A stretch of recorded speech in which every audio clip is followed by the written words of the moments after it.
Good evening every one. Science people ഡൽഹിയുടെ ശാസ്ത്ര സംഭാഷണ പരമ്പരയിലെ 102-ാമത്തെ എപ്പിസോഡിലേക്ക് എല്ലാവർക്കും സ്വാഗതം.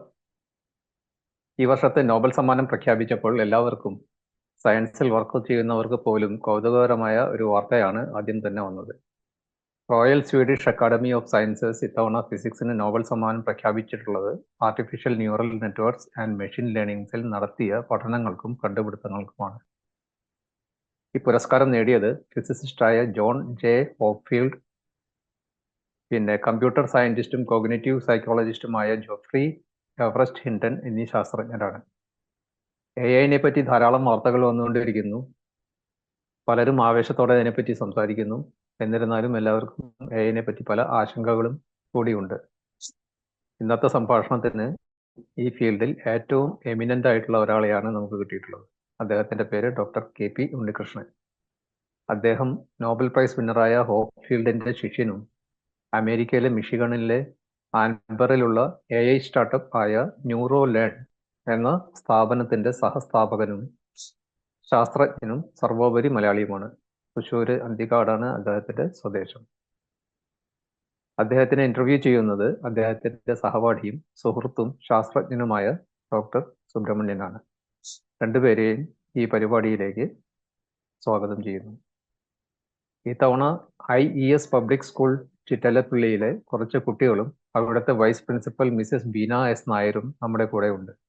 അവരെ എല്ലാവരെയും പ്രത്യേകം സ്വാഗതം ചെയ്യുന്നതോടൊപ്പം രണ്ടു വാക്ക് പറയുന്നതിനായി ബീന മാഡത്തിനെ ക്ഷണിക്കുന്നു. Thank you. Over to Beena madam.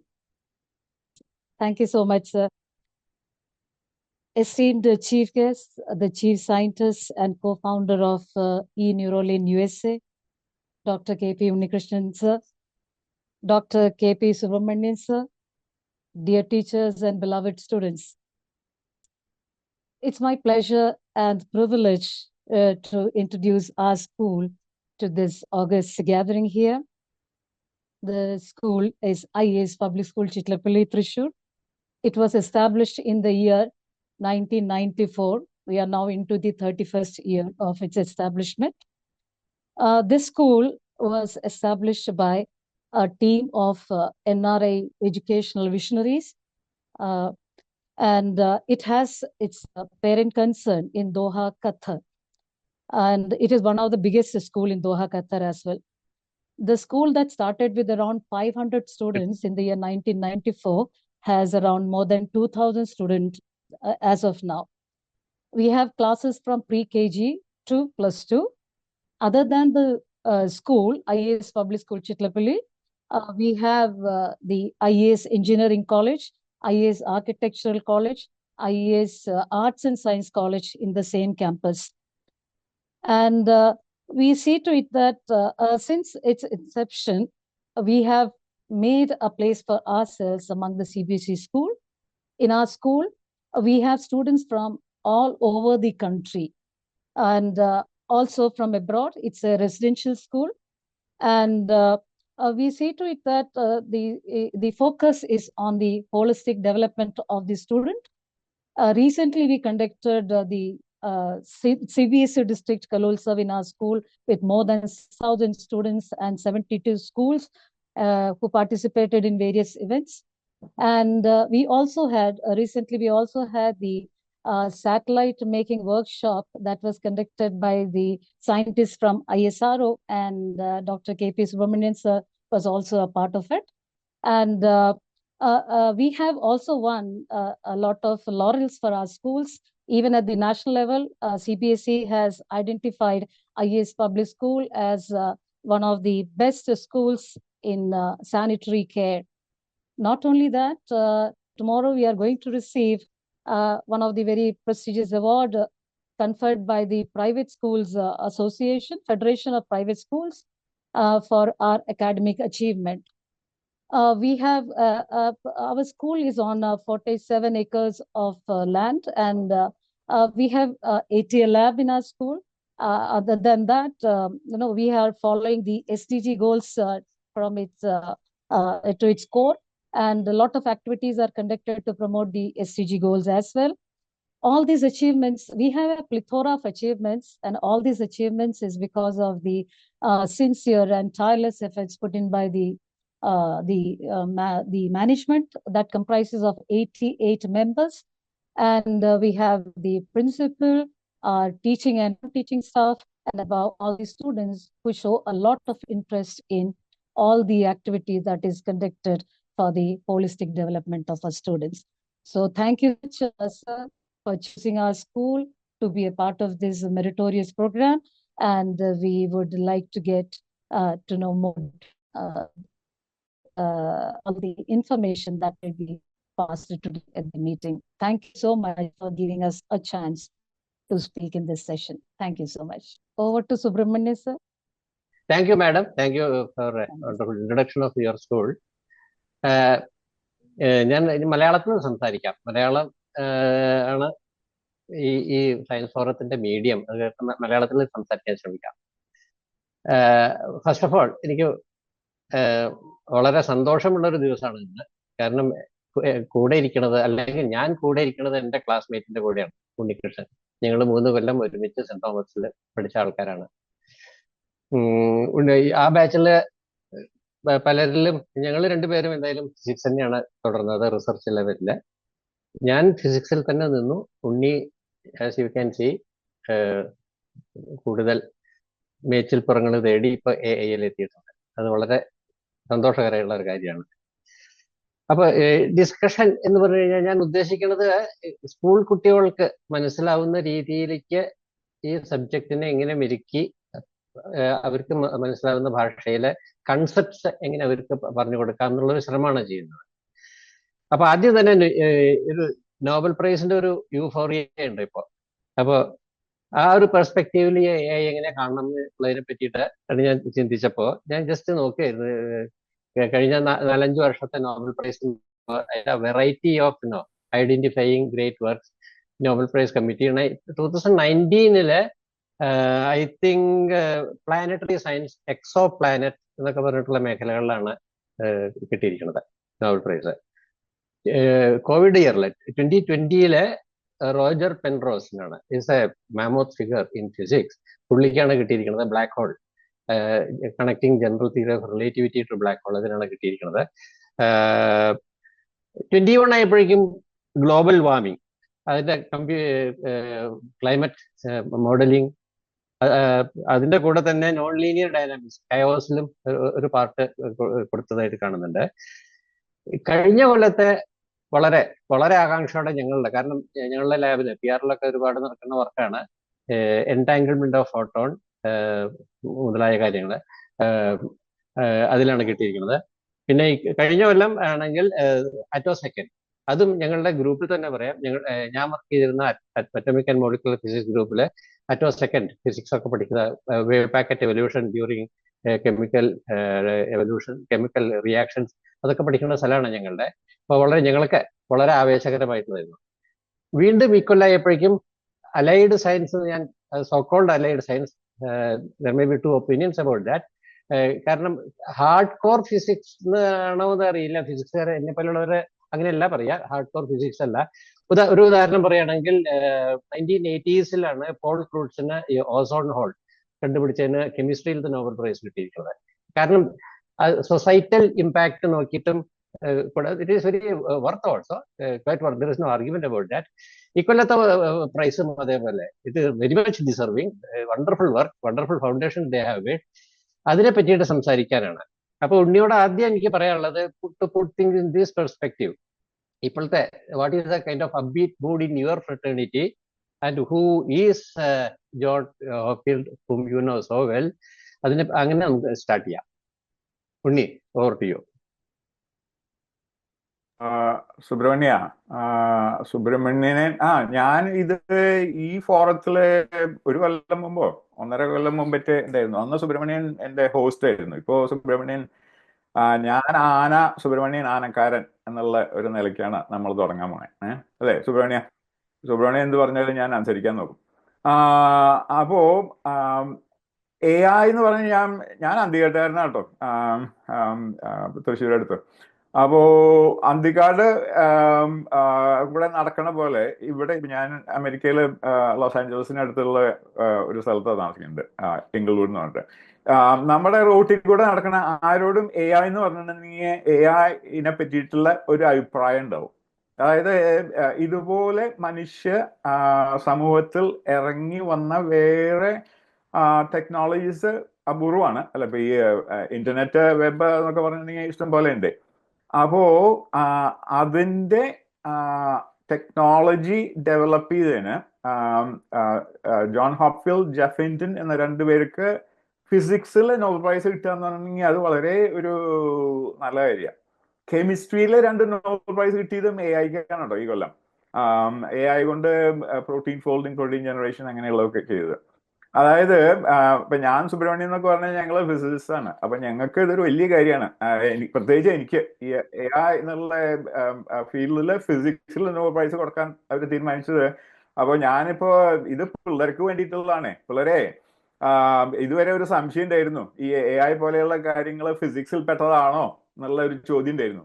ഇപ്പൊ ആ ചോദ്യചിഹ്നം ഇല്ല കേട്ടോ.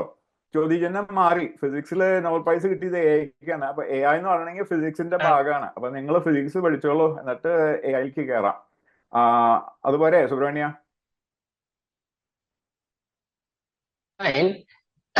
ഹോപ്ഫീൽഡിനെ പറ്റി ഒരു ഇൻട്രൊഡക്ഷൻ കൊടുത്തു കഴിഞ്ഞാൽ നന്നായിരുന്നു. ഹോപ്ഫീൽഡിനെ പറ്റിയിട്ടുള്ള ഇൻട്രൊഡക്ഷൻ. അപ്പോ ഞാൻ 87-ലാണ്. അപ്പൊ ഞാൻ എന്തിനാ ഇന്ത്യ വിട്ടെന്നുള്ള ഒരു കഥ പറയട്ടെ സുബ്രഹ്മണ്യ, ഒരു 30 സെക്കൻഡ് കൊണ്ട്. അപ്പോ അപ്പോ ഞാൻ MSc കൊച്ചി യൂണിവേഴ്സിറ്റിയിലായിരുന്നു. അപ്പോ ഒരു ദിവസം ലൈബ്രറിയിൽ ഇരുന്ന് വായിച്ചത് 79 September issue of scientific American ആണ്.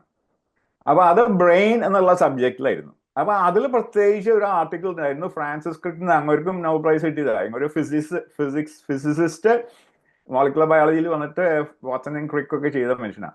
അപ്പൊ അങ്ങോട്ട് ഒരു ആർട്ടിക്കിൾ ഉണ്ട്, അതിൽ എന്തൊക്കെയാണ് നമ്മുടെ തലച്ചോറിനെ പറ്റിയിട്ട് നമുക്ക് അറിയാത്തത്. ഞാൻ വിചാരിച്ചു എനിക്ക് ഇതിൽ കയറണം. അന്ന് എന്ന് പറഞ്ഞെങ്കിൽ 81-ല് ന്യൂറോ സയൻസും അതൊന്നും ഇല്ല ഇന്ത്യയിൽ. അപ്പൊ അതിനു വേണ്ടിയിട്ട് ഞാൻ ഈ രാജ്യത്തേക്ക് വന്നതാണ്.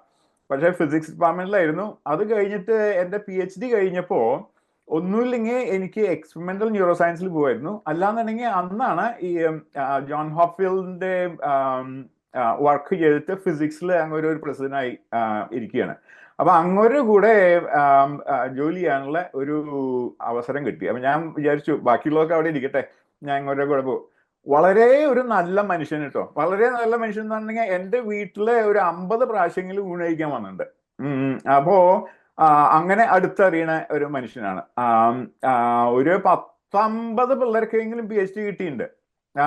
അങ്ങോരുടെ അഭിപ്രായം എങ്ങനെയാണെന്നുണ്ടെങ്കിൽ അങ്ങോരുടെ ഗ്രൂപ്പ് ആർക്ക് വേണമെങ്കിൽ ചേരാം, പക്ഷെ സ്വന്തമായിട്ട് കാര്യങ്ങൾ ചെയ്യണം.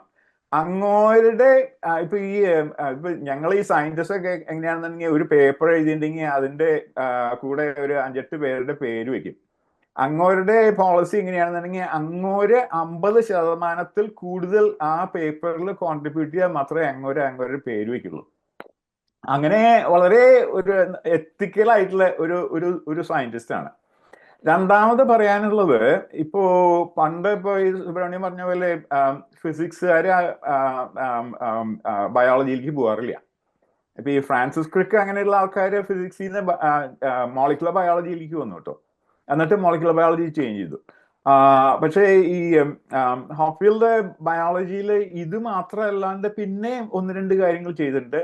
ഫോർ എക്സാമ്പിൾ ഈ ഇലക്ട്രോൺ ട്രാൻസ്ഫർ എന്നിട്ട് ഒരു ഇതുണ്ട്. ഇപ്പൊ ഈ ഫോട്ടോ വോൾട്ടേക് സോളാർ സെൽസ് ഒക്കെ അതിന്റെ പ്രിൻസിപ്പിൾ അതാണ്. അപ്പൊ അതിന്ന് ഈ ക്ലോറോഫിൽ പോലെയുള്ള കാര്യങ്ങള് പ്ലാന്റ്സ് എങ്ങനെയാണ് ഫോട്ടോണിന്റെ എനർജി ഇലക്ട്രോണിലേക്ക് ആക്കി മാറ്റുക എന്നുള്ളത് പഠിച്ചു.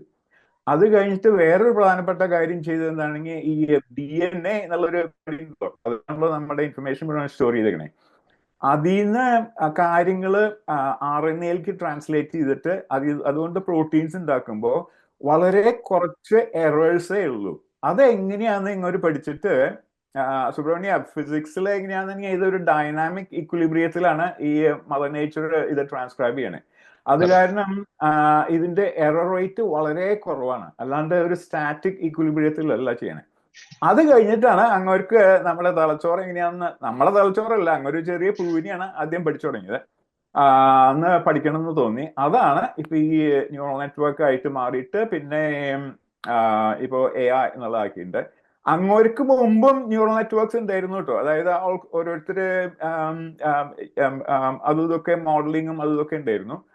പക്ഷെ ഇങ്ങോരാണ് അത് ഒരു ഫോർമലായിട്ട് ആക്കിയിട്ട് അത് തൊട്ട് ആൾക്കാര് വലിയ വലിയ കാര്യങ്ങൾ ചെയ്തു തുടങ്ങി. പോരെ? Okay, thank you. അദ്ദേഹത്തിന്റെ കോൺട്രിബ്യൂഷൻ എന്ന് പറഞ്ഞു കഴിഞ്ഞാൽ അദ്ദേഹത്തിന്റെ പേരിൽ അറിയപ്പെടുന്നത് ഹോപ്പിൽ നെറ്റ്വർക്ക് എന്നുള്ള സംഗതിയാണ്. അത് ഈ ന്യൂറൽ നെറ്റ്വർക്കിന്റെ ഒരു മാത്തമാറ്റിക്കൽ മോഡൽ എന്ന് പറയാം അതിനെ. അപ്പൊ ഈ രണ്ട് തമ്മിലുള്ള കണക്ഷൻ എന്താണ്, എങ്ങനെയാണ് എന്നുള്ളത്? ന്യൂറോൺ എന്നുള്ളത് multiple input multiple output through axons, അങ്ങനെ ഒരു സംഗതിയാണല്ലോ അത്. അപ്പൊ അതിന്റെ നെറ്റ്വർക്കിംഗ് പോസിബിലിറ്റി, ഓരോ നോഡിൽ നിന്നും all nodes are interconnected എന്ന് പറഞ്ഞു കഴിഞ്ഞാൽ it is a huge amount of kind of wiring going on between the neurons. അപ്പൊ ഇത് വളരെ കോംപ്ലക്സ് ആണ്. ഇതിന്റെ ഒരു പണ്ട് തെർമോഡൈനാമിക്സിന്റെ പ്രോബ്ലം തന്നെയാണ്. അതായത് ഗ്യാസ് മോഷൻ ഒക്കെ പഠിക്കണമെന്നുണ്ടെങ്കിൽ you cannot trace a individual atom or molecule, you can study on the collective phenomena.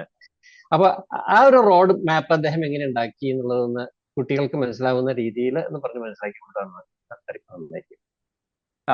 ഞാൻ ആദ്യം ഒരു 3-4 സെന്റൻസ് പറയാം. അത് കഴിഞ്ഞിട്ട് ഒരു 2 സ്ലൈഡ് കാണിച്ചോട്ടെ സുബ്രഹ്മണ്യ? കുഴപ്പമില്ലല്ലോ? Yes, it is allowed, it is allowed. അതെ, ഞാൻ പറഞ്ഞ പോലെ സുബ്രഹ്മണ്യനാണ് ആനക്കാരൻ, ഞാനാണ് ആന. പ്രസന്റേഷൻ മോഡിലേക്ക് പോകണ്ട, ജസ്റ്റ് ഇല്ലസ്ട്രേറ്റ് ദ കൈൻഡ് അതെ അതെ അതെ അതായത് പിള്ളേർക്കൊന്ന് കാണിച്ചു കൊടുക്കാൻ വേണ്ടിയിട്ട്. Exactly, to put there what you call thinking into the right channel. അതെ അതെ, എന്താണെങ്കിൽ പിള്ളേര് പ്രസന്റേഷൻസ് ഇഷ്ടം പോലെ കാണുന്നത്. ഇത് കാലപത്രം പോലെ ആൾക്കാർ പറയും, പിള്ളേര് കേട്ടിരിക്കും, എന്നിട്ട് ഉറക്കം തൂങ്ങും. അത് വേണ്ട, നമുക്ക് തമ്മിലുള്ള സംസാരം മതി. അപ്പോ ഈ കളക്റ്റീവ്, അപ്പൊ നമ്മുടെ ഞാൻ അതിന്റെ നമ്പേഴ്സ് കാണിച്ചു തരുന്നുണ്ട്. അപ്പൊ നമ്മുടെ തലച്ചോറ് എന്ന് പറഞ്ഞാൽ ഒരുപാട്, അപ്പൊ നമ്മുടെ ശരീരം മുഴുവൻ കോശങ്ങൾ കൊണ്ടാണല്ലോ, സെൽസ്. നമ്മുടെ തലച്ചോറും അതുമായിട്ടുള്ള ബന്ധപ്പെട്ട കാര്യങ്ങളുടെ കോശത്തിന്റെ പേര് ന്യൂറോൺസ് എന്നാണ്. അപ്പൊ നമ്മൾക്ക് എത്ര കോടി, 800 കോടി ന്യൂറോൺസ് ഒക്കെ ഉണ്ട് നമ്മുടെ ശരീരത്തിൽ. അപ്പോ ഇതിൽ നിന്ന് ഇപ്പൊ ഞാൻ സുബ്രഹ്മണ്യനെ കാണുമ്പോൾ ഞാൻ സുബ്രഹ്മണ്യനാണ് എന്നുള്ള സുബ്രഹ്മണ്യം പറയുമ്പോൾ എന്താ സുബ്രഹ്മണ്യം പറയണത് എന്നുള്ള കാര്യങ്ങളൊക്കെ മനസ്സിലാക്കുക മാത്രമല്ല, നമ്മൾ പല പല കാര്യങ്ങളും ചിന്തിക്കുകയും അതിനെ പറ്റിയിട്ടൊക്കെ ചെയ്യണില്ലേ. അപ്പോ ഇത് എങ്ങനെയാണ് ഉണ്ടാവുക എന്നുള്ളതിന്റെ ഒരു പോസിബിലിറ്റി ഒരു ചെറിയ തോതിൽ അങ്ങോട്ട് കാണിച്ചു തന്നു. അങ്ങോർക്ക് എന്ന് പറഞ്ഞിട്ടുണ്ടെങ്കിൽ ഈ ഫിസിക്സില് സോളിഡ് സ്റ്റേറ്റ് ഫിസിക്സ് എന്ന് പറഞ്ഞിട്ടുള്ള ഒരു മേഖലയുണ്ട്. സോളിഡ് സ്റ്റേറ്റ് ഫിസിക്സ് എന്ന് പറഞ്ഞിട്ടുണ്ടെങ്കിൽ ക്രിസ്റ്റൽസ് അതുപോലെയുള്ള കാര്യങ്ങളെ പറ്റി പഠിക്കണേന് ഒരു മോഡൽ ഉണ്ടായിരുന്നു, ഐസിങ് മോഡൽ എന്ന് പറഞ്ഞിട്ട്. അപ്പൊ ഈ ഐസിങ് മോഡലിന്റെ അതെന്താണെന്നുണ്ടെങ്കിൽ, ഫോർ എക്സാമ്പിൾ ഈ മാഗ്നറ്റിക് സ്പിൻ അങ്ങനെയുള്ള കാര്യങ്ങളൊക്കെ അതിന്റെ കളക്റ്റീവ് ഫിനോമിനൻ ഓരോരോ ഫങ്ഷൻ ഉപയോഗിച്ചിട്ട് അതിനെ അനലൈസ് ചെയ്യാം. അപ്പൊ ഇങ്ങോട്ട് അതുപോലെ ഒരു കളക്ഷൻ ഓഫ് ന്യൂറോൺസിന്റെ ബിഹേവിയർ ഒരു ഫങ്ഷൻ ഉപയോഗിച്ചിട്ട് അനലൈസ് ചെയ്യാം. ആ ഫങ്ഷന്റെ പ്രോപ്പർട്ടീസ് ഉപയോഗിച്ചിട്ട് നമുക്ക് അതുകൊണ്ട് നല്ല കാര്യങ്ങൾ ചെയ്യാം എന്നുള്ളത് കാണിച്ചു തന്നു. അപ്പൊ ഞാനൊരു 2 സ്ലൈഡ് കാണിക്കട്ടെ സുബ്രഹ്മണ്യ? ഓക്കെ, എങ്ങനെയാ കാണിക്കുക എന്നുണ്ടെങ്കിൽ എന്റെ ഷെയർ ചെയ്യണം അല്ലേ? Share the screen. Okay, share the screen. എന്നിട്ട് എന്താ ചെയ്യണ്ടേ? Next page. Okay, hold on. View full screen. Okay, ഇത് ഒരു റിപ്പീറ്റേഷൻ ആട്ടോ, പക്ഷേ ഒരു 30 സെക്കൻഡ് ഇതിനെടുക്കട്ടെ. ഇപ്പൊ ഈ സുബ്രഹ്മണ്യം പറഞ്ഞ പോലെ ഈ ന്യൂറോൺസിന് പല സ്ഥലങ്ങളിൽ നിന്നും അതിനുള്ള ഇൻഫർമേഷൻ വരും. അത് ഇവിടെ പ്രോസസ് ചെയ്തിട്ട് ഈ ഒരു കേബിൾ വഴി അടുത്ത സ്ഥലത്തേക്ക് പോകും. ഇപ്പൊ 2 ന്യൂറോൺസ് കണക്ട് ചെയ്യുകയാണെന്നുണ്ടെങ്കിൽ അതിന് ഒരു കണക്ഷൻ ഉണ്ട്, അതിന് സിനാപ്സ് എന്ന് പറയും. അപ്പൊ ഈ ന്യൂറോണിലുള്ള ഇൻഫർമേഷൻ വേറൊരു ന്യൂറോണിലേക്ക് വരുന്നത് ഈ സിനാപ്സ് വഴിയാണ്. അപ്പൊ ഈ ഒരു ടെർമിനോളജി നമ്മൾ ഉപയോഗിക്കും കേട്ടോ. ഈ ന്യൂറോൺസിന് ഇൻഫർമേഷൻ ഇങ്ങനെ വരും, ആ ഇൻഫർമേഷൻ അടുത്ത ന്യൂറോണിലേക്ക് ഈ സിനാപ്സ് വഴി പോകും. അപ്പോ ഇതിപ്പോ ഒരു ഹോഫ്ഫീൽ നെറ്റ്വർക്ക് എന്ന് പറയുന്ന സുബ്രഹ്മണ്യൻ പറഞ്ഞല്ലോ, അതിന്റെ ഒരു ഉദാഹരണമാണ്.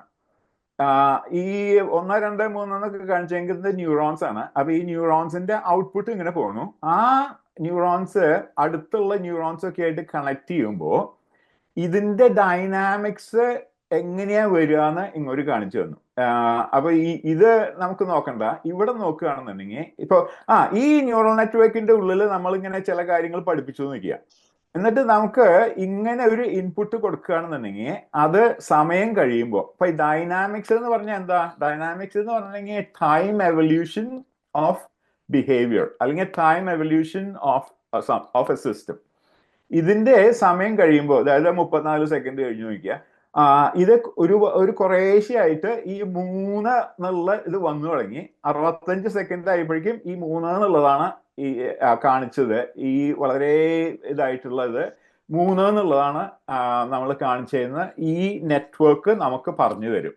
ഇപ്പൊ നമ്മള് അങ്ങനെയാണ് നമ്മളും അപ്പോ ഈ സുബ്രഹ്മണ്യം പറഞ്ഞ പോലെ ഇത് എത്ര ന്യൂറോൺസ് വേണം ബുദ്ധി ഉണ്ടാവാനായിട്ട് നമുക്ക് അറിഞ്ഞുകൂടാ എന്റെ സുബ്രഹ്മണ്യ. ഇതാണ് ഇപ്പൊ 2 ഉദാഹരണം. ഒരു ചെറിയ പുഴുണ്ട്, സി എലഗൻസ് എന്ന് പറഞ്ഞിട്ട്. ഇത് മഹാനായിട്ടുള്ള പുഴു കേട്ടോ. ഈ പുഴുവിന് ഒരു 8 നോബൽ പ്രൈസ് കിട്ടിയിട്ടുണ്ട് ഈ പുഴുവിനെ പറ്റി പഠിക്കുന്നതിന്. ആ പുഴുവിന് 300 ന്യൂറോൺസേ ഉള്ളൂ. ആ 300 ന്യൂറോൺസ് കൊണ്ട് ഇത് പല പല കാര്യങ്ങളും ചെയ്യുന്നുണ്ട് കേട്ടോ. നമുക്കാണെങ്കിൽ 8600 കോടി ന്യൂറോൺസ് ഉണ്ട്. അപ്പോൾ 8600 കോടി ന്യൂറോൺസിന്റെ ഈ ഹോഫ്ഫീൽ നെറ്റ്വർക്ക് പോലെയുള്ള കാര്യങ്ങളാണ് നമ്മൾ ചെയ്യണേ എന്ന് നമുക്ക് അറിഞ്ഞൂടാ. അപ്പൊ അതൊന്ന് കാണിച്ചു തരാൻ വേണ്ടിയിട്ടാണ് അടുത്ത സ്ലൈഡ്. ഇതോടുകൂടിയിട്ട് ഞാൻ നിർത്തൂട്ടോ സുബ്രഹ്മണ്യ സ്ലൈഡ്സ്. അപ്പോ ആൾക്കാരോടുള്ള ചോദ്യം ഇതാണ്. ഞാൻ ഈ ഒരു കറുത്ത റെക്ടാംഗിൾ കൊണ്ട് എന്തോ ഇവിടെ മറച്ചു വെച്ചിട്ടുണ്ട്. അത് എന്താ എന്നുള്ള ഒരു ചോദ്യം. ഇത് ഒരു 6 അടി പൊക്കമുള്ള ഒരു ഡോർവേ ആണ്. അപ്പോ ആൾക്കാർക്ക് ഗസ് ചെയ്യാം. അല്ലാന്നുണ്ടെങ്കിൽ സുബ്രഹ്മണ്യ നമ്മുടെ രമേശിനെ കൊണ്ട് ഗസ് ചെയ്യിക്കുക അല്ലേ? രമേശ് സമയമില്ല. ഓക്കെ. അപ്പോ നിങ്ങൾക്ക് നോക്കുമ്പോ ഇവിടെ ഒരു മനുഷ്യനെ കാണാൻ സാധ്യതയുണ്ടോ? അതായത് ഒരു മനുഷ്യൻ തോക്കും വെച്ചിട്ട് ഒരു നായ നടത്തുന്നത് നിങ്ങളുടെ മനസ്സിൽ കാണുന്നുണ്ടോ? കാണുകയാണെങ്കിൽ നന്നായി. അതായത് ഇത്രയും കുറച്ച് ഇൻഫർമേഷൻ കൊണ്ട് ഇവിടെ ഒരു മനുഷ്യനുണ്ട്, മനുഷ്യൻ നായ നടത്തുന്നുണ്ട്, തോക്കുണ്ട് എന്നുള്ള കാര്യങ്ങളൊക്കെ ഈ ഹോഫ്ഫീൽ നെറ്റ്വർക്ക് പോലെയുള്ള കാര്യങ്ങൾ കൊണ്ടാണ് നമ്മുടെ എത്ര കോടി 8600 കോടി ന്യൂറോൺ കൊണ്ട് നമ്മൾ ചെയ്യണത്. അപ്പോ അതിന്റെ ഒരു ചെറിയ കാര്യം ചെയ്തതിനാണ് അങ്ങോർക്ക് ഈ നോബൽ സമ്മാനം കിട്ടിയത്. Okay, good. ഒരുപാട് ക്വസ്റ്റ്യൻസ് അവസാനം ഉണ്ടാവും, ടോക്കിന് അവസാനം ഉണ്ടാവും. അതെ, നമുക്ക് ക്വസ്റ്റ്യൻസ് ജനറേറ്റ് ചെയ്യാൻ വേണ്ടിയിട്ടാണ് ഈ സൂത്രങ്ങൾ നമ്മൾ. അതെ അതെ അതെ. നമുക്ക് അധികം 40 മിനിറ്റ് എന്നാണ് നമുക്ക് അനുവദിച്ചിരിക്കുന്ന സമയം. ബാക്കിയുള്ളത് ഓപ്പൺ ക്വസ്റ്റ്യൻ. അപ്പൊ നമ്മള് 10 മിനിറ്റ് ആയിട്ടുള്ളൂ സുബ്രഹ്മണ്യ, 10 മിനിറ്റ്. അതെ, നല്ലൊരു ഇമ്പോർട്ടന്റ് ആയിട്ടുള്ള ഒരു പോയിന്റ് പറയേണ്ട ആവശ്യം വരുന്നുണ്ട്. അതായത് ഹെബിന്റെ തിയറി. അതായത് ഫ്രം ദ ന്യൂറോ സയൻസ്. അപ്പൊ ഈ simultaneous repeated activation of nodes, അതിലൊരു അസോസിയേറ്റ് മെമ്മറി, അങ്ങനെ ഒരു ഗുണം അത് കൈവരിക്കും. അങ്ങനെയാണ് ലേണിംഗ് ഓഫ് നെറ്റ്വർക്ക് ഉണ്ടാ. അതിൽ നിന്നാണ് അങ്ങനെയാണ് ഞാൻ മനസ്സിലാക്കുന്നത്. ഐ മേ ബി റോങ് ആയിട്ടോ. ഹോഫ്ഫീൽഡ് നെറ്റ്വർക്കിലേക്ക് അങ്ങനെ ഈ reinforcement of what you call ആ ഒരു കണക്ഷൻ, ആ ഒരു വിശദീകരിച്ചു കഴിഞ്ഞാൽ നന്നായിരിക്കും. ഡൊണാൾഡ് ഹെബിന്റെ ന്യൂറോളജിയിലുള്ള ഇതിന്റെ കണ്ടുപിടുത്തവും അതിന്റെ വെഡിങ് ടു ദ ഹോഫ്ഫീൽ നെറ്റ്വർക്ക്. അപ്പോ ഇതും ഒരു 30 സെക്കൻഡ് പറഞ്ഞിട്ട് പിന്നെ ഒരു സ്ലൈഡ് ഞാൻ കാണിക്കാൻ പോകുന്നുണ്ട് കേട്ടോ സുബ്രഹ്മണ്യ. ഈ ഡൊണാൾഡ് ഹെബ് എന്ന് പറഞ്ഞ മനുഷ്യൻ കനേഡിയൻ സൈക്കോളജിസ്റ്റ് ആയിരുന്നുണ്ട്, പിന്നെ ന്യൂറോ സയന്റിസ്റ്റ് ആക്കി. അപ്പൊ അങ്ങോരുടെ ഹൈപ്പോതസിസ് എന്തായിരുന്നുണ്ടെങ്കിൽ, ഇപ്പൊ ഞാൻ സുബ്രഹ്മണ്യനെ കാണും, ഇത് സുബ്രഹ്മണ്യാന്ന് മനസ്സിലാക്കുന്നത് എങ്ങനെയാ? അപ്പൊ അങ്ങോര് പറഞ്ഞത് എങ്ങനെയാണെന്നുണ്ടെങ്കിൽ, ഇപ്പൊ സുബ്രഹ്മണ്യ എനിക്ക് 1600 കോടി ന്യൂറോൺസ് ഉണ്ടല്ലോ. അപ്പൊ അതിൽ കുറച്ച് ന്യൂറോൺസ് മനുഷ്യരെ കാണുമ്പോൾ റെക്കഗ്നൈസ് ചെയ്യാൻ വേണ്ടിയിട്ടാണെന്നുണ്ടെങ്കിൽ, ഇപ്പൊ സുബ്രഹ്മണ്യനെ കാണുമ്പോൾ ഒരു പറ്റം ന്യൂറോൺസ് ഒരുമിച്ച് ആക്ടിവേറ്റ് ചെയ്യും. അതിനെ ഹെബ് സെൽ അസംബ്ലി എന്ന് പറയും. അതായത് ഒരു കൂട്ടം ന്യൂറോൺസ് ഒരുമിച്ച് ആക്ടിവേറ്റ് ചെയ്താലാണ് നമ്മൾ കാര്യങ്ങൾ ചെയ്യുക, അല്ലെങ്കിൽ കണ്ടത് മനസ്സിലാക്കുക, അങ്ങനെയുള്ള കാര്യങ്ങൾ. അപ്പോൾ ഒന്നാമത് അങ്ങൊരു പറഞ്ഞത് എങ്ങനെയാണെങ്കിൽ, ഇങ്ങനെ ഒരു ഗ്രൂപ്പ് ഓഫ് ന്യൂറോൺസ് ഒരുമിച്ച് ആക്ടിവേറ്റ് ചെയ്യാന്നുണ്ടെങ്കിൽ അതൊരു കൺസെപ്റ്റ് ആയിട്ട് മാറും നമ്മുടെ തലച്ചോറിൽ. അപ്പോൾ സുബ്രഹ്മണ്യനെ കാണുക അല്ലാന്നുണ്ടെങ്കിൽ ഞാൻ എന്തെങ്കിലും ആലോചിക്കുകയൊക്കെ ചെയ്യണത് ഒരു ഗ്രൂപ്പ് ഓഫ് ന്യൂറോൺസിന്റെ ആക്ടിവേഷൻ കൊണ്ടാണ്. അപ്പൊ അതുപോലെ ഇപ്പൊ ഈ ജോൺ ഹോപ്ഫീൽഡിന്റെ നെറ്റ്വർക്ക് എങ്ങനെയാണെന്നുണ്ടെങ്കിൽ, ഒരു ഗ്രൂപ്പ് ഓഫ് ന്യൂറോൺസ് ആക്ടിവേറ്റ് ചെയ്യുമ്പോൾ അത് ഒരു മെമ്മറി ആയിട്ടോ ഒരു കോൺസെപ്റ്റ് ആയിട്ടോ മാറും. അതൊന്ന്. രണ്ടാമതായിട്ട്, അപ്പൊ ഞാൻ ഒരു സ്ലൈഡ് കാണിക്കാൻ പോവാ എന്റെ സുബ്രഹ്മണ്യ. ഓക്കെ.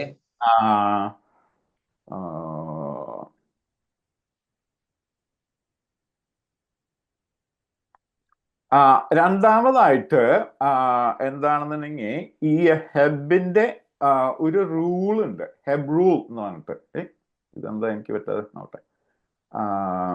ഈ ഹെബിന്റെ ഒരു റൂൾ ഉണ്ട്, ഹെബ് റൂൾ എന്ന് പറഞ്ഞിട്ട്. അതായത് 2 ന്യൂറോൺസ് ഒരുമിച്ച് പ്രവർത്തിക്കുകയാണെന്നുണ്ടെങ്കിൽ, ഇവിടെ ഒരു 3 ന്യൂറോൺസ് കാണിക്കുന്നു, neuron A, neuron B, neuron C. ഇപ്പൊ ന്യൂറോൺ എയും ന്യൂറോൺ ബിയും ഒരുമിച്ച് ആക്ടിവേറ്റ് ചെയ്യാന്നുണ്ടെങ്കിൽ, ആ ഹെബ് റൂൾ എന്ന് പറഞ്ഞ സാധനം, ഹെബ് റൂൾ എന്ന് പറഞ്ഞിട്ടുണ്ടെങ്കിൽ ആ റൂള് ഇതിന്റെ തമ്മിലുള്ള കണക്ഷൻസ് സ്ട്രോങ് ആക്കും. ഇപ്പോ ഈ ന്യൂറോൺ ബിയും ന്യൂറോൺ സിയും ഒരുമിച്ച് ആക്ടിവേറ്റ് ചെയ്തില്ല എന്നുണ്ടെങ്കിൽ അതിന്റെ കണക്ഷൻ കുറയ്ക്കും. അങ്ങനെയുള്ള കാര്യങ്ങൾ കൊണ്ട് പല പല വേർഷൻസും ഉണ്ട് ഈ ഹെബ് റൂളിന്റെ. പക്ഷേ അതിന്റെ ഒരു റൂൾ ഉപയോഗിച്ചിട്ട് ഞാനും ഹോപ്ഫീൽഡും വളരെ പണ്ട് ഒരു നെറ്റ്വർക്കിനെ കൊണ്ട് നമ്മൾ പറയണ ഡിജിറ്റ്സ് റെക്കഗ്നൈസ് ചെയ്യാനായിട്ടുള്ള ഒരു നെറ്റ്വർക്ക് ഉണ്ടാക്കി. അതിന്റെ ഒരു ഉദാഹരണമാണ് ഞാൻ ഇവിടെ കാണിച്ചു തന്നേക്കണേ. അതുകൊണ്ട് ഇതുപോലെയുള്ള റൂൾ കൊണ്ട്, ഹോപ്ഫീൽഡ് നെറ്റ്വർക്ക് പോലെയുള്ള സാധനങ്ങൾ കൊണ്ട് നമുക്ക് നല്ല കാര്യങ്ങൾ ചെയ്യാം.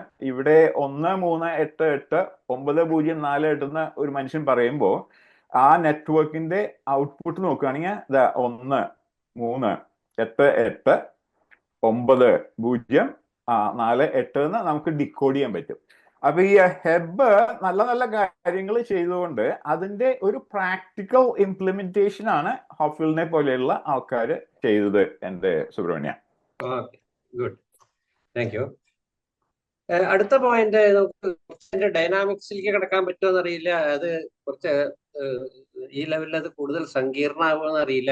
എന്നിരുന്നാലും energy, associated energy in the network, അതിനെ എങ്ങനെ നാച്ചുറലായിട്ട് അത് ഓപ്റ്റിമൈസ് ചെയ്യുന്ന ലാൻഡ്സ്കേപ്പ് ഒക്കെ ഉണ്ടല്ലോ, അതിന്റെ മിനിമം, അവിടെയാണ് ശരിക്കും ഫിസിക്സിന്റെ കണക്ഷൻ ഞാൻ പറഞ്ഞത് കൂടുതൽ കണ്ടത്. ഈ റിയാക്ഷൻ കെമിസ്ട്രിയിലെ, റിയാക്ഷൻ കോർഡിനേറ്റിലെ ഒരു കെമിക്കൽ പ്രോസസ്, ഡയഗ്രാം, സോറി കേട്ടോ ഞാൻ ഇങ്ങനെ പെട്ടെന്ന് പറയുമ്പോൾ അത് കുട്ടികൾക്ക് കോംപ്രിഹെൻഡ് ചെയ്യാൻ പറ്റുമോ അറിയില്ല. എനിക്ക് പരിചയമുള്ള മേഖലയെ കാരണം ഞാനത് പറയാണ്. ഒരു പാരലലിസം തോന്നി ആ വർക്കും എനർജി മിനിമൈസേഷൻ എന്നുള്ള കൺസെപ്റ്റ്. ഇത് ഫിസിക്സിലത്തെ ഫണ്ടമെന്റൽ കൺസെപ്റ്റാണ്. ഈ ഫെർമാസ് പ്രിൻസിപ്പിൾ ഓഫ് മിനിമം ആക്ഷൻ ഉള്ള രീതിയിലുള്ള ന്യൂട്ടോണിയൻ ഡൈനാമിക്സ് വേറെ രീതിയിൽ ഇന്റർപ്രറ്റ് ചെയ്യാൻ പറ്റില്ല, ലഗ്രാഞ്ചിയൻ, ഹാമിൽട്ടോണിയൻ. അപ്പൊ ഈ മിനിമൈസേഷൻ പ്രിൻസിപ്പിൾ എന്നുള്ളത് ഇവിടെയും കാണുന്നു. അതെനിക്ക് വളരെ അമ്യൂസിംഗ് ആയിട്ട് തോന്നി. കാരണം ഒരു വെയിറ്റഡ് ഫംഗ്ഷൻ വെച്ചിട്ട് ന്യൂറോൺ ഇന്ററാക്ഷനെ സം ചെയ്തിട്ട് അല്ലെങ്കിൽ ഇന്റഗ്രേറ്റ് ചെയ്തിട്ട് ആ ക്വാണ്ടിറ്റിയെ മിനിമൈസ് ചെയ്യുന്ന ഒരു പ്രക്രിയയാണ് കണ്ടത് ഇതിന്റെ ഡൈനാമിക്സിന്റെ എവല്യൂഷൻ. അപ്പൊ എങ്ങനെ അറിയില്ല, അതൊക്കെ സരളമായിട്ടുള്ള ഭാഷയില് ഈ ഐഡിയ എങ്ങനെയാണ്, എനർജി എന്ന് പറഞ്ഞാൽ എന്താണ് ഈ കോണ്ടെക്സ്റ്റില്, അതിന്റെ മിനിമൈസേഷൻ എന്താണ്, how it searches for the minimum path എന്നൊക്കെ ഉള്ളത് ചെറുതായിട്ടൊന്ന് വിശദീകരിക്കാൻ പറ്റുമെങ്കിൽ നന്നായിരിക്കും. പിള്ളേരോട് ഒരു ഉപദേശം എങ്ങനെയാണെങ്കിൽ ഈ നോബൽ പ്രൈസിന്റെ ഒരു സൈറ്റ് ഉണ്ട്, 2024 നോബൽ പ്രൈസ് ഇൻ ഫിസിക്സിന്റെ ഒരു സൈറ്റ് ഉണ്ട്. അവിടെ ഒരുപാട് ഉപകാരപ്രദമായിട്ടുള്ള കാര്യങ്ങളുണ്ട് കേട്ടോ. അപ്പൊ അതിൽ പോയി നിങ്ങൾക്ക് കാണാം. സുബ്രഹ്മണ്യം പറയുന്നത് ഇപ്പൊ ഈ ഹോഫീൽഡ് നെറ്റ്വർക്കിന്റെ ഒരു ഉദാഹരണം നമ്മൾ കണ്ടുല്ലോ. അത് ഒരു കറപ്റ്റഡ് ആയിട്ടുള്ള 3 എന്നുള്ള സംഖ്യ കൊടുത്തപ്പോ അത് അവസാനം ഇവോൾവ് ചെയ്ത് 3 ഇതാണ് നമ്മൾ സ്റ്റോർ ചെയ്ത് വെച്ചേക്കണ ഇതിന്റെ അതൊന്ന് കണ്ടില്ലേ. അപ്പൊ അത് എങ്ങനെയാണെന്നുണ്ടെങ്കിൽ ഇപ്പോ ഹോഫീൽഡ് ഞാൻ പറഞ്ഞില്ലേ തിയറിറ്റിക്കൽ ഫിസിസിസ്റ്റ് ആയിരുന്നു, ഇപ്പോഴും തിയറിറ്റിക്കൽ ഫിസിസിസ്റ്റ് തന്നെ, പണ്ടും തിയറിറ്റിക്കൽ ഫിസിസിസ്റ്റ് തന്നെ. അപ്പൊ അങ്ങനെ ഈ ഒരു ലിയാപനോവ് ഫംഗ്ഷൻ എന്നുള്ള ഒരു ഇത് ഉപയോഗിച്ചിട്ട് ഇതിന്റെ ഇങ്ങനെയുള്ള അതായത് ഈ ന്യൂറോൺ ഒന്നുമില്ലെങ്കിൽ ഓൺ ആവാം അല്ലെങ്കിൽ ഓഫ് ആവാം. അങ്ങനെയുള്ള ന്യൂറോൺസ് ഒരുപാടെണ്ണം അങ്ങോട്ടും ഇങ്ങോട്ടും കണക്ട് ചെയ്യുകയാണെന്നുണ്ടെങ്കിൽ അതിന്റെ ഒരു എനർജി ഫംഗ്ഷൻ, അതായത് അതിന്റെ എന്താ പറയണ്ടേ, ഇപ്പൊ ഹെബിന്റെ സെൽ അസംബ്ലിയുടെ ഉദാഹരണം വെച്ച് നോക്കുകയാണെങ്കിൽ അതാണ് ഒരു കോൺസെപ്റ്റ്. അപ്പോ ആ ഒരു കോൺസെപ്റ്റിനെ പറ്റിയിട്ട് ഒരു എനർജി ഫംഗ്ഷൻ അങ്ങൊരു ഡിഫൈൻ ചെയ്തു. എന്നിട്ട് ആ എനർജി ഫംഗ്ഷൻ അങ്ങോട്ടും ഇങ്ങോട്ടുള്ള കണക്ഷൻ ഒരുപോലെ ആവുകയാണ് 2 ന്യൂറോൺസ് എന്നുണ്ടെങ്കിൽ ആ എനർജി ഫംഗ്ഷൻ എപ്പോഴും ഒരു മിനിമം സ്റ്റേറ്റിലേക്ക് പോകും. ആ മിനിമം സ്റ്റേറ്റിലേക്ക് അത് സെറ്റിൽ ചെയ്യും. അതായത് ഇപ്പൊ ഞാൻ സുബ്രഹ്മണ്യനെ കണ്ടു ഒരു ആ ഉദാഹരണം കണ്ടത് തന്നെ. അതായത് ആദ്യം നിങ്ങൾക്ക് എന്തെങ്കിലുമൊക്കെ സംശയം ഉണ്ടാവും അവിടെ അതിൻ്റെ ഉള്ളിൽ എന്താ. എന്നിട്ട് നമ്മൾ സംശയങ്ങൾ പരിഹരിച്ച് അത് കാണുന്നത് എങ്ങനെയാണെന്നെങ്കിൽ നമുക്ക് നമ്മുടെ ലോകത്തിനെ പറ്റിയിട്ട് പല പല വിവരങ്ങളുണ്ട്. ആ വിവരങ്ങളിലുള്ള ഒരു സ്റ്റേറ്റിലേക്ക് നമ്മൾ വരുമ്പോഴാണ് നമ്മൾ അത് സുബ്രഹ്മണ്യനാണ്, അല്ലെങ്കിൽ അത് ഇതാ ഒരു നായ നടത്തുന്ന തോക്ക് പിടിച്ച് നടക്കുന്ന മനുഷ്യനാണ് നമുക്ക് മനസ്സിലാവുന്നത്. അപ്പോൾ അത് ഈ ഒരു എനർജി ഫംഗ്ഷൻ അങ്ങനെ ഡിഫൈൻ ചെയ്തിട്ട് ആ എനർജി ഫംഗ്ഷന്റെ ടൈം എവല്യൂഷൻ, അതായത് ഡൈനാമിക്സ് എങ്ങനെയാ ട്രാക്ക് ചെയ്യുക എന്നുള്ളത് അങ്ങനെ കാണിച്ചു തന്നു. അത് ഈ ഐസിങ് മോഡൽ എന്ന് പറഞ്ഞിട്ടുള്ള ഇതിന്റെയൊക്കെ വളരെ സിമിലാരിറ്റി ഉണ്ട് എൻ്റെ സുബ്രഹ്മണ്യം. അപ്പൊ അങ്ങനെ ഈ സോളിഡ് സ്റ്റേറ്റ് ഫിസിസിസ്റ്റ് ആയ കാരണം അതിൽ നിന്നുള്ള പല പല ഇതും ബോറോ ചെയ്തിട്ടാണ് ഈ ന്യൂറൽ നെറ്റ്വർക്ക്സ് ഉണ്ടാക്കിയത്. അപ്പൊ ഇവിടെ വേറൊരു കാര്യം കൂടി പറയാം. വേറൊരാൾക്കും നോബൽ പ്രൈസ് കിട്ടിയിട്ടുണ്ട്, ജെഫ് ഹിൻറ്റൺ എന്ന് പറഞ്ഞിട്ട്. അപ്പൊ ജെഫ് ഹിൻറ്റൺ ആദ്യമായിട്ടുള്ള ചില കാര്യങ്ങൾ ചെയ്തത് എന്താണെങ്കിൽ ഈ ഒരു തെർമൽ ഈക്വിലിബ്രിയം എന്നുള്ള ഒരു ഇതുണ്ട്. ഇപ്പൊ ഈ ഹോഫീൽഡിന്റെ നെറ്റ്വർക്ക് മുഴുവൻ ഡിറ്റർമിനിസ്റ്റിക് ആണ്. ഡിറ്റർമിനിസ്റ്റിക് എന്ന് പറഞ്ഞിട്ടുണ്ടെങ്കിൽ അത് എങ്ങടാ ചെയ്യാന്നുള്ളത് നമുക്ക് കണക്കൂട്ടി കണ്ടുപിടിക്കാം. സ്റ്റൊക്കാസ്റ്റിക് എന്ന് പറഞ്ഞിട്ടുണ്ടെങ്കിൽ എപ്പോഴാ എവിടേക്കാ പോവാന്നുള്ളത് ഏകദേശം അറിയാനേ പറ്റുള്ളൂ, കൃത്യമായിട്ട് അറിയാൻ പറ്റില്ല. അപ്പൊ അതിന് ഒരു ടെമ്പറേച്ചർ കൺസെപ്റ്റ് ഒക്കെ വെച്ചിട്ട് സ്റ്റൊക്കാസ്റ്റിക് വേർഷൻസ് ആയിട്ടുള്ള കാര്യങ്ങളുണ്ട്. അതും ഫിസിക്സിൽ നിന്ന് വന്നതാ, ഒരു ടെമ്പറേച്ചർ എന്നുള്ള കോൺസെപ്റ്റ്. അപ്പോൾ അതിനൊരു ബോൾസ്മാൻ മെഷീൻ എന്നുള്ള കാര്യങ്ങളൊക്കെ ഉണ്ട്. അതിനാണ് മറ്റേ അങ്ങോട്ടുള്ള നോബൽ പ്രൈസ് കിട്ടിയത്. അപ്പൊ ഇതൊക്കെ ഫിസിക്സിൽ നിന്നുള്ള കോൺസെപ്റ്റാ. കുട്ടികളെ എനിക്ക് ഒരു ഉപദേശമുള്ളൂ, നിങ്ങൾ ഫിസിക്സ് പഠിക്കൂ. Good. I also advocate that physics ആണ്. യെസ്. ഓക്കെ, ഒന്നുകൂടി വ്യക്തമാക്കാം. ഈ സ്റ്റൊക്കാസ്റ്റിക് പ്രോസസ് അല്ലെങ്കിൽ സ്റ്റാറ്റിസ്റ്റിക്കൽ മെത്തേഡ് എന്ന് പറയുന്നത് ഞാൻ മുൻപ് പറഞ്ഞ ഉദാഹരണം തന്നെയാണ്. ഗ്യാസ് ഡൈനാമിക്സ് പഠിക്കണമെന്നുണ്ടെങ്കിൽ അത് ന്യൂട്ടോണിയൻ മെക്കാനിക്സ്, അത് ഡിറ്റർമിനിസ്റ്റിക് ആണ്. You can exactly solve the trajectory of A planet, ഒരു ബുള്ളറ്റിന്റെ ട്രജക്ടറി എങ്ങനെയാണ്. Dynamic anything you can, it is deterministic. പക്ഷേ സ്റ്റാറ്റിസ്റ്റിക്കൽ ഫിസിക്സ് വരുമ്പോൾ അതിന്റെ പ്രോബബിലിറ്റി, അതിന്റെ ഒരു ആവറേജ് പിക്ചറെ നമുക്ക് കിട്ടുന്നുണ്ട്. എഗെയിൻ ക്വാണ്ടം മെക്കാനിക്സ് വരുമ്പോൾ സ്റ്റാറ്റിസ്റ്റിക്സും ഇതും കൂടി ഡൈനാമിക്സും കൂടി മിക്സ് ചെയ്താണ്. വേവ് ഫംഗ്ഷൻ ആണ് കംപ്ലീറ്റ്. അതും ഒരു പ്രോബബിലിസ്റ്റിക് തിയറി ആയിട്ടാണ്. അപ്പോൾ ഉണ്ണി പറഞ്ഞത് ഒന്ന് വിശദാക്കിയതാണ് ഞാൻ. നമുക്ക് ഇനി വളരെ ഹൈഫൈ ആയിട്ടുള്ള കാര്യങ്ങൾ പറയേണ്ട, കുട്ടികൾക്ക് ബോറടിക്കുന്നുണ്ടെന്ന് തോന്നുന്നു. ഒരു ചെറിയ ചോദ്യം കുട്ടികൾക്ക് മനസ്സിലാവുന്ന രീതിയിൽ, സോഫ്റ്റ്വെയറും AI തമ്മിലുള്ള വ്യത്യാസം എന്താണ്? ജസ്റ്റ് ഇപ്പോ കേൾക്കുന്നില്ല സുബ്രഹ്മണ്യ, കേൾക്കുന്നില്ലേ?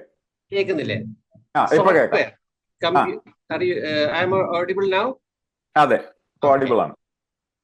കുട്ടികൾക്ക് വേണ്ടിയിട്ടുള്ള ചോദ്യമാണ്. സോഫ്റ്റ്വെയർ, അതായത് ഒരു ഡെഡിക്കേറ്റഡ് വർക്ക് ചെയ്യുന്ന ഒരു സോഫ്റ്റ്വെയർ അല്ലെങ്കിൽ അതും എങ്ങനെയാ, how do you classify A coding which is in AI and other one is A simple software? എന്താണ് ആ ഇതിന്റെ ക്യാരക്ടറിസ്റ്റിക് എന്നൊന്ന് വിശദീകരിക്കാം. ആ അപ്പോ ആ, ആ, ഇത് ആ, ഞാൻ ഇങ്ങനെ ഉത്തരം പറയാം എന്റെ സുബ്രഹ്മണ്യ. ഇപ്പൊ ഈ ജെഫ് ഹിൻറ്റൺ എന്ന് പറഞ്ഞിട്ടുള്ള മനുഷ്യൻ ഉണ്ടല്ലോ, അങ്ങോർക്ക് ഹി മലയാളത്തിലല്ലേ പറയാൻ പറ്റുള്ളൂ. അങ്ങോർക്ക് ഒരു ടൂറിംഗ് അവാർഡ് കിട്ടി. ടൂറിംഗ് അവാർഡ് ഈ കമ്പ്യൂട്ടർ സയൻസിലുള്ള നോബൽ പ്രൈസാ. അപ്പോ അങ്ങോർക്ക് എന്തിനാ ടൂറിംഗ് അവാർഡ് കിട്ടിയെന്നുണ്ടെങ്കിൽ, അതുവരെ, അതായത് ഇപ്പൊ ഈ ജെഫിൻറ്റിന്റെ കാര്യങ്ങൾ കണ്ടാണ് ഈ ഡീപ്പ് ലേണിംഗ് ഇപ്പോഴുള്ള AI കാര്യങ്ങളൊക്കെ വളരെ ആയിട്ട് വന്നത്. അതിനു മുമ്പ് സോഫ്റ്റ്വെയർ എന്ന് പറഞ്ഞെങ്കിൽ ഒരാൾ കുത്തിയിരുന്ന് എഴുതണതാ. അതായത് ഞാൻ എങ്ങനെയാ സുബ്രഹ്മണ്യനെ കാണുമ്പോൾ സുബ്രഹ്മണ്യനാണെന്ന് മനസ്സിലാക്കണേന്നുള്ള എനിക്കൊരു കോൺസെപ്റ്റ് ഉണ്ടാവും. അത് ഞാൻ ആൽഗോരിതമായിട്ട് കോഡ് ചെയ്യും. ഈ AI അല്ലെങ്കിൽ ന്യൂറൽ നെറ്റ്വർക്ക് അല്ലെങ്കിൽ ഡീപ്പ് ലേണിംഗ് കാര്യങ്ങൾ എങ്ങനെ ചെയ്തു എന്നുണ്ടെങ്കിൽ, ഇത് ഡേറ്റയിൽ നിന്ന് കാര്യങ്ങൾ ഓട്ടോമാറ്റിക് ആയിട്ട് എക്സ്ട്രാക്ട് ചെയ്യാം, ഇൻഫർമേഷൻ, നോളജ് എക്സ്ട്രാക്ട് ചെയ്യാം, എന്നിട്ട് അത് സോഫ്റ്റ്വെയർ ആയിട്ട് മാറ്റുക എന്നുള്ള ഒരു ഇതാണ്. അപ്പൊ എല്ലാതിന്റെയും ഉള്ളിൽ സോഫ്റ്റ്വെയർ ഉണ്ട്. സോഫ്റ്റ്വെയർ ഇല്ലാണ്ട് നമുക്കൊന്നും ചെയ്യാൻ പറ്റില്ല. പക്ഷെ എങ്ങനെയാണ് ഈ സോഫ്റ്റ്വെയർ ഉണ്ടാക്കണേ എന്നുള്ളത് ഫണ്ടമെന്റൽ ആയിട്ട് മാറി. ഇപ്പോ ഒരു കാര്യങ്ങൾക്കും ആൾക്കാർ കുത്തിയിരുന്ന് എഴുതുന്നില്ല. എല്ലാതും ഡേറ്റന്ന് ഇങ്ങനെയുള്ള കാര്യങ്ങൾ കൊണ്ട് ഇൻഫർ ചെയ്ത് അതാണ് കാര്യങ്ങൾ ചെയ്യണത്. അപ്പോ ഈ AI എന്നുള്ള ഫീൽഡ് ഇത്ര ഇതായി കാര്യമായിട്ട് വരാനുള്ള കാര്യം ഫണ്ടമെന്റലി കമ്പ്യൂട്ടർ സയൻസ് മാറി. അതെ അതെ, ഡാറ്റയെ പറ്റി പറയുമ്പോഴാണ് ഇപ്പൊ മനുഷ്യ സാധ്യമല്ലാത്ത പല കാര്യങ്ങളും ഇപ്പൊ AI കൊണ്ടാണ് ചെയ്യുന്നത്. അപ്പൊ സേൺ എക്സ്പെരിമെന്റ്സ് ഞാൻ മനസ്സിലാക്കിയിട്ടുള്ള കാര്യമാണ്. സേണിലത്തെ ഇപ്പോഴത്തെ ഇതുണ്ടല്ലോ, Higgs boson for example, Higgs boson discovery തന്നെ ആ experimental data first level of analysis അല്ലെങ്കിൽ even second level of analysis ചെയ്തത് മനുഷ്യരല്ല. It was not human beings, it was AI software. കാരണം once in a while only the right signal will click on the detector. അതിന് ഒരുപാട് dark noise ഉണ്ടാവും. അതിൽ നിന്ന് ഇതിനെ തിരിച്ചെടുക്കാൻ ഈ ലേണിംഗ് പ്രോസസ്സ് കൂടെയാണ്. അത് അങ്ങനെയാണ് ഞാൻ കേട്ടിരിക്കുന്നത്. ഞാൻ കൊളോക്കിയത്തിൽ കേട്ട കാര്യമാണ് അത്. അപ്പൊ അതിന്റെ potential is very very high. I mean നമ്മുടെ ലോകം തന്നെ മാറിക്കഴിഞ്ഞു. ഈ എല്ലാവരും ഉദാഹരണമായിട്ട് പറയുന്നതാണ്, സ്റ്റീം എഞ്ചിൻ കണ്ടുപിടിച്ചപ്പോൾ നമ്മളുടെ ക്വാളിറ്റി ഓഫ് ലൈഫ്, നമ്മളുടെ living style, it was a sudden jump. അതേപോലെ പിന്നെ ഈ സിലിക്കോൺ യുഗത്തിലെ ട്രാൻസിസ്റ്റർ കണ്ടുപിടിച്ചപ്പോഴും again it was a big jump. And ഒരു 10 കൊല്ലം മുമ്പ് കേട്ടിരുന്നതാണ് ഇനി അടുത്ത നെക്സ്റ്റ് ജമ്പ് വരാൻ പോണത് നാനോ സയൻസിൽ നിന്നാണ്, നാനോ മെറ്റീരിയൽസ്, നാനോ സയൻസ്. പക്ഷെ ഇപ്പൊ അത് it has taken some kind of back seat now. ഇപ്പൊ ഏറ്റവും മുന്നിലേക്ക് വരണത് it is going to be a game changer altogether. നമ്മുടെ മനുഷ്യരാശിയെ തന്നെ മാറ്റുന്നതാണ് AI. അത് അപ്പൊ ഇനി അടുത്ത തലമുറയിൽ ഇപ്പൊ നമ്മളൊന്നും പഠിച്ച കാര്യം എനിക്ക് അതുപോലും തോന്നാറുണ്ട്. നമ്മൾ പഠിച്ച രീതിയിലായിരിക്കില്ല ഇന്നത്തെ കുട്ടികൾ പഠിക്കുക. ഷ്രോഡിഞ്ചർ ഇക്വേഷനും അതേപോലെ ഹാമിൽട്ടൺ തിയറി അതൊക്കെ പഠിച്ചിട്ടാണ് നമ്മൾ മുമ്പിലേക്ക് പോയിട്ടുള്ളത്. ഇപ്പോഴത്തെ കുട്ടികൾക്ക് അതിന്റെ ആവശ്യമില്ല. I mean they can directly go into the four front.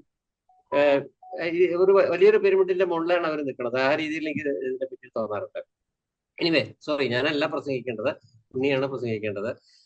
ഇതിന്റെ ഡേഞ്ചേഴ്സിനെ പറ്റിയിട്ട്, AI-ന്റെ ഡേഞ്ചേഴ്സിനെ പറ്റിയിട്ട്, ഫോർ എക്സാമ്പിൾ ഡീപ് ഫേക്ക്. ഇപ്പൊ സോഷ്യൽ മീഡിയയിലൊക്കെ ഇപ്പൊ എന്നും കാണുന്ന ഒരു പ്രശ്നമാണ് ഇത്. Fraud, AI assisted, even phone call, video call, അങ്ങനത്തെ എല്ലാം. അപ്പൊ അത് നമുക്കറിയാം, അതിനെ പറ്റിയിട്ട് ചർച്ച ചെയ്യേണ്ട. ഞാൻ ചോദിക്കണത്, എന്റെ ചോദ്യം എന്താണെങ്കിൽ, ഈ കമ്പ്യൂട്ടർ വന്ന വഴിക്ക് തന്നെയാണ് ആദ്യം വന്നത്, അതിന്റെ ഒപ്പം വന്നതാണ് വൈറസുകൾ, കമ്പ്യൂട്ടർ വൈറസസ്, മാൽവെയർ എല്ലാം. അതിന് കൺട്രോൾസ് ഉണ്ട്. നോർട്ടൺ സോഫ്റ്റ്വെയർ എന്നൊക്കെ പറഞ്ഞിട്ട് ഇപ്പൊ വിൻഡോസിന് തന്നെ ഉണ്ട്, ഓപ്പറേറ്റിംഗ് സിസ്റ്റത്തിൽ. ഇപ്പൊ വെബിൽ തന്നെ അതൊക്കെ എനേബിൾ ചെയ്തിട്ട് സ്പാം പോലെ. അപ്പൊ അങ്ങനെ ഒരു മേഖല, ഇതിന്റെ സൈഡ് ബൈ സൈഡ് ഈ ഒരു അറ്റൻഷൻ ഈ മേഖലയിൽ വന്നിട്ടുണ്ടോ? അതിനുള്ള എന്തെങ്കിലും പരിഹാരങ്ങളോ നിങ്ങളുടെ കമ്മ്യൂണിറ്റിയിൽ ഇതിനെ പറ്റിയുള്ള ചർച്ചകളുണ്ടോ, കോൺഫറൻസുകളിലൊക്കെ? How to counter it in a legal way, in a proper way? അങ്ങനെ ഒരു പോസിബിലിറ്റി ഉണ്ടോ? കാരണം ഇപ്പൊ now it is a very dangerous situation. ഇപ്പൊ പാവപ്പെട്ട മനുഷ്യരെ ഏറ്റവും അധികം ചീറ്റ് ചെയ്യപ്പെടുന്നത് ഈ AI-യുടെ ദുരുപയോഗം കൊണ്ടാണ്. അതിനെന്തെങ്കിലും പോംവഴികളുണ്ടോ? What is the thinking? അതിനു മുമ്പ് സുബ്രഹ്മണ്യ, അവിടെ ഒരു കമന്റ് ഞാൻ കണ്ടു. അത് ഈ സോഫ്റ്റ്വെയർ എന്ന് പറയുന്നത്, software is eventually implemented in hardware. അപ്പൊ ഹാർഡ്വെയർ ഇല്ലാണ്ട് സോഫ്റ്റ്വെയർ ഇല്ല കേട്ടോ. അപ്പൊ അങ്ങനെ ഒരു കമന്റ് ഉണ്ട്. അപ്പോ ഈ ന്യൂറൽ നെറ്റ്വർക്കും അല്ലെങ്കിൽ AI സിസ്റ്റംസും ഇവൻച്വൽ ആയിട്ട് ഹാർഡ്വെയറിലാണ് പ്രവർത്തിക്കുന്നത്. അപ്പോ സുബ്രഹ്മണ്യൻ ചോദിച്ച കാര്യം ഞാൻ പറയാം. അപ്പൊ ഞാൻ ഈ ഫീൽഡിൽ ഒരു 1985 തൊട്ടുള്ള മനുഷ്യനാണ് സുബ്രഹ്മണ്യ. ഇപ്പോഴും എന്റെ അഭിപ്രായത്തില് ആ 300 ന്യൂറോണുള്ള പുഴുവിനെ പോലെ ആയിട്ടില്ല AI. അപ്പൊ ഒന്ന് ആലോചിച്ച് നോക്കൂ. ആ 300 ന്യൂറോണുള്ള പുഴു എന്തൊക്കെ ചെയ്യണമെന്നോ നമ്മുടെ AI അതൊക്കെ ആയിട്ടില്ല. അപ്പോ ഈ AIയുടെ ഉള്ളിലത്തെ കാര്യങ്ങൾ അറിയാത്തവർക്ക് ഇത് ഒരു പേടി സ്വപ്നമായിട്ട് മാറിയിട്ടുണ്ട്. അത് എങ്ങനെയാ മാറിയെന്ന് എനിക്കറിയില്ല. അതായത് മനുഷ്യ സ്വഭാവത്തെ നമുക്ക് മാറ്റാൻ പറ്റില്ല കേട്ടോ. അതായത് മിസ്ഇൻഫർമേഷൻ ആൾക്കാർക്ക് ഈ സോഷ്യൽ മീഡിയ അറിയാമല്ലോ. സോഷ്യൽ മീഡിയ കൊണ്ട് പിള്ളേര് എന്തൊക്കെ മിസ്ഇൻഫർമേഷൻ കിട്ടുന്നുണ്ടോ. അപ്പൊ അതിന്റെ കൂടെ കുറച്ച് AI കൂട്ടണമെന്ന് മാത്രം. എന്റെ അഭിപ്രായത്തില് AI എന്നുള്ള കാര്യം ഇപ്പൊ പുഴുവിനെ പോലെ ആയിട്ടുള്ളൂ. അത് ഒരു ഈച്ച പോലെ ആവുമ്പോൾ നമുക്ക് അതിനെ പേടിക്കാം. ഈച്ച പോലെ ആയിട്ടില്ല. അത് കഴിഞ്ഞിട്ട് ഒരു എലിയെ പോലെ ആവുമ്പോൾ പിന്നെ നമുക്ക് കുറച്ചുകൂടി പേടിക്കാം. അല്ലാണ്ട് മനുഷ്യനെ പോലെയൊക്കെ ആവുന്നത് ഞാനൊക്കെ മരിച്ച്, സുബ്രഹ്മണ്യനൊക്കെ മരിച്ച്, എൻ്റെ മക്കളും മരിച്ച്, അതൊക്കെ കഴിഞ്ഞിട്ടേ ആവുള്ളൂ. അതായത് ഇപ്പൊ നമുക്ക് അതിനെ പറ്റിയിട്ട് പേടിക്കേണ്ട ആവശ്യമില്ല. ഇപ്പൊ രമേശ്, ഞാൻ ഈ AI മാധവൻ എന്നുള്ള ആന ഉണ്ടാക്കേണ്ടത് പറഞ്ഞു. ആ ആന ഉണ്ടാക്കുന്നതിന്റെ പ്രധാന കാരണം ആ ആന ഇപ്പൊ കേരളം തെക്കോട്ട് വടക്കോട്ട് നടക്കുകയാണെന്നുണ്ടെങ്കിൽ പിള്ളേർക്ക് അതിനെ പറ്റിയിട്ട് ഇന്ററാക്ട് ചെയ്യാം. ഇത് വളരെ യൂസ്ഫുൾ ആയിട്ടുള്ള ഒരു ടെക്നോളജിയാണ്. അപ്പൊ അതിനെ പറ്റിയിട്ട് പിള്ളേരോട് എനിക്ക് ഒരു ഉപദേശം എന്താണെങ്കിൽ, ഞാൻ ഇതിന്റെ ഉള്ളിലുള്ള മനുഷ്യനാണ് 85 തൊട്ട്. നിങ്ങൾക്ക് പേടിക്കേണ്ട ആവശ്യമില്ല എന്റെ പിള്ളേരെ പറഞ്ഞ് ഞാൻ നിർത്തട്ടെ. എന്താ സുബ്രഹ്മണ്യ, അത് വേണമെന്നുണ്ടെങ്കിൽ നമുക്ക് ചർച്ചയിൽ എടുക്കാം. അല്ലെ, ഈ ചോദ്യം വന്നത് ഇതിനാണ്. ഈ കോഗ്നിറ്റീവ് എബിലിറ്റീസില് ഒരുപാട് മെമ്മറി, പിന്നെ logic, application of logic, learning, ഇതെല്ലാം സ്വായത്തായി കഴിഞ്ഞു. ഇനി ബാക്കിയുള്ളത് നമ്മളുടെ ലൈഫ് വെച്ച് നോക്കുമ്പോൾ ഇമോഷൻസ് എന്നുള്ള രീതിയിലുള്ള അത് മാത്രമാണ് ഇപ്പൊ ബാക്കിയായിട്ടുള്ളത്. അതെന്നാണ് വരിക എന്ന് പറയാൻ പറ്റില്ല. ഒരുമായിരിക്കാം. അപ്പൊ അങ്ങനെ ഒരു ഭാവി കൂടി കാണുന്നുണ്ട്. ഇപ്പോഴത്തെ നമ്മുടെ carbon based life changing over to silicon based life, people are even talking about those kind of things. അപ്പൊ ഇപ്പൊ ഒരു എന്താ പറയേണ്ട ഒരു അമ്യൂസ്മെന്റ് ആണ്. അതെ അതെ, എന്റെ അഭിപ്രായം എങ്ങനെയാണെന്നുണ്ടെങ്കിൽ അത് ഇപ്പൊ പുഴുവിന്റെ ലെവലിലേ ആയിട്ടുള്ളൂ. പുഴുവിന്റെ ലെവലിൽ എന്ന ഈച്ചയുടെ ലെവലിലോ അല്ലെങ്കിൽ എലിയുടെ ലെവലിലേക്ക് ആവുമ്പോൾ നമുക്ക്, അതായത് ഒന്ന് രണ്ട് കാര്യങ്ങളുണ്ട് ആൻഡ് സുബ്രഹ്മണ്യ. ഒരു പെർസെപ്ഷൻ എന്നുള്ള ഒരു ഇതുണ്ട്. പെർസെപ്ഷൻ എന്ന് പറഞ്ഞെങ്കിൽ റെക്കഗ്നിഷൻ. കോഗ്നിഷൻ എന്നുള്ള ഒരു ഇതുണ്ട്. കോഗ്നിഷൻ എന്ന് പറഞ്ഞെങ്കിൽ അണ്ടർസ്റ്റാൻഡിങ്. പിന്നെ അതും കഴിഞ്ഞിട്ടാണ് നമ്മുടെ കോൺഷ്യസ്നെസ് എന്നൊക്കെയുള്ള കാര്യങ്ങൾ വരുന്നത്. ഇപ്പൊ പെർസെപ്ഷനിൽ തന്നെ ഇത് ശരിയായിട്ടില്ല. ഇപ്പോ ഞാനവിടെ ഒരു സ്ലൈഡിൽ ഒരു കാറുണ്ട്, ഞാനിവിടെ ഇരുന്ന് സംസാരിക്കുന്നത് റോഡിലേക്ക് നോക്കിയിട്ടില്ല. ആ റോഡിൽ കൂടെ തന്നെ ഓടണ കാറുകൾ പോകുന്നുണ്ട്. ഇപ്പൊ അതില് ടാക്സി പോലെ കയറി പോവാം. ആ തന്നെ ഓടണ കാറുകള് കാണുന്നത് എങ്ങനെയാണെന്നുണ്ടെങ്കിൽ വളരെ പ്രിമിറ്റീവ് ആയിട്ടുള്ള കാര്യങ്ങളുണ്ട്. അപ്പൊ ഈ പെർസെപ്ഷൻ വരെ നമ്മള് ഇതായിട്ടില്ല. അത് കഴിഞ്ഞിട്ട് കോഗ്നിഷൻ എന്നുള്ളതാവുമ്പോ ഞാൻ സുബ്രഹ്മണ്യ പിള്ളേരോട് പേടിക്കണം എന്ന് പറയാം. കോഗ്നിഷൻ ഒന്നും ആയിട്ടില്ല. ഓക്കെ, നമ്മള് മാത്രം സംസാരിച്ചിരുന്ന പറ്റില്ല. ഇപ്പൊ തന്നെ ഐ തിങ്ക് അതെ, ഇപ്പൊ 5:19 എന്റെ സമയം 4:45 തുടങ്ങിയതാ. വേണമെന്നുണ്ടെങ്കിൽ നമുക്കിപ്പോ അവസാനിപ്പിക്കാം. എന്നിട്ട് പിള്ളേരുടെ ഈ ഒരു നോട്ടിൽ നമുക്ക് അവസാനിപ്പിച്ചാലോ ഈ ചർച്ച? Okay okay.